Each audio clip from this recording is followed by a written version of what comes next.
నమస్తే, welcome to HMTV to the point. నేను Sirisha. Russia Bharat మధ్య సంబంధాలు ఎలా ఉన్నాయో ప్రత్యేకంగా చెప్పాల్సిన పని లేదు.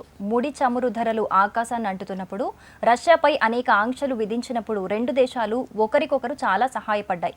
దీనివల్ల భారతదేశం 2 లక్షల కోట్లకు పైగా ప్రయోజనం పొందింది.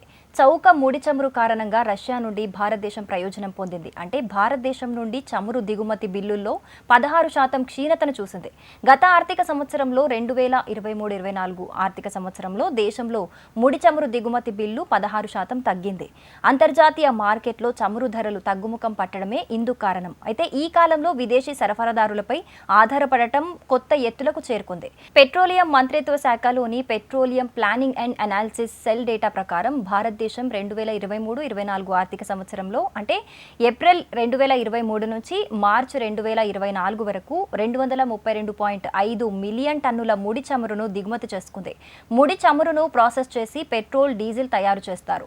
దిగుమతుల పరిమాణం గత ఆర్థిక సంవత్సరానికి దాదాపు సమానంగా ఉంది. కానీ 2023-24 ఆర్థిక సంవత్సరంలో దిగుమతుల కోసం $132.4 బిలియన్ చెల్లించగా 2022-23లో ఈ మొత్తం $157.5 బిలియన్ ఉంది. అంటే ప్రభుత్వం ముడి చమురు బిల్లులో 2.1 లక్షల కోట్లు ఆదా చేసింది. ప్రపంచంలోని 3వ అతిపెద్ద చమురు దిగుమతిదారు వినియోగదారుల దేశీయ ఉత్పత్తి క్షీణించింది. ఇది దాని దిగుమతి ఆధారపడటాన్ని పెంచింది. అధికారిక సమాచారం ప్రకారం ముడి చమురు దిగుమతులపై ఆధారపడటం 2023-24లో 87.7% పెరిగింది. ఇది గత ఆర్థిక సంవత్సరంలో 87.4%గా ఉంది. దేశీయ ముడి చమురు ఉత్పత్తి 2023-24 సంవత్సరంలో 29.4 మిలియన్ టన్నుల వద్ద దాదాపుగా మారలేదు. ముడి చమురుతో పాటు ఎల్పీజీ వంటి 48.1 మిలియన్ టన్నుల పెట్రోలియం ఉత్పత్తులను భారతదేశం దిగుమతి చేసుకుంది. ఇందుకోసం $23.4 బిలియన్ వెచ్చించారు. అంతేకాకుండా $47.4 బిలియన్ విలువైన 62.2 మిలియన్ టన్నుల ఉత్పత్తులు కూడా ఎగుమతి చేయటం జరిగింది. ఇక చమురుతో పాటు భారతదేశం ఎల్ఎన్జీ అని పిలువబడే ద్రవ రూపంలో గ్యాస్ ను కూడా దిగుమతి చేసుకుంటూ ఉంది. 2022-23 ధర షాక్ తర్వాత మార్చి 31, 2024తో ముగిసే ఆర్థిక సంవత్సరంలో 30.91 బిలియన్ క్యూబిక్ మీటర్ల గ్యాస్ దిగుమతి ఖర్చు 13.3 బిలియన్లుగా ఉంది. పోల్చి చూస్తే 2022-23లో 26.3 బిలియన్ క్యూబిక్ మీటర్ల గ్యాస్ దిగుమతిపై చేసిన వ్యయం 17.1 బిలియన్ డాలర్లు. యుక్రెయిన్పై రష్యా దాడి తర్వాత ఇంధన ధరలు రికార్డు స్థాయికి చేరడమే ఇందుకు కారణం.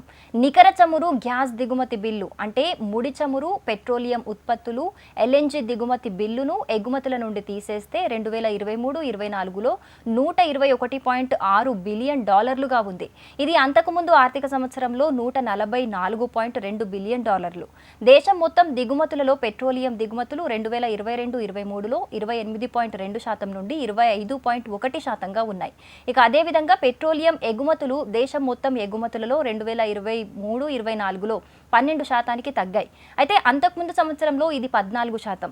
మార్చి 31, 2023తో ముగిసిన సంవత్సరంలో దేశంలో ఇంధన వినియోగం 4.6% పెరిగి రికార్డు స్థాయిలో 233.3 మిలియన్ టన్నులకు చేరుకుంది. 2022-23లో 223 మిలియన్ టన్నులు, 2021-22లో 201.7 మిలియన్ టన్నులు. దేశంలో ముడి చమురు ఉత్పత్తి తక్కువగా ఉన్నప్పటికీ ప్రాసెసింగ్ సామర్థ్యం పరంగా మిగులుంది.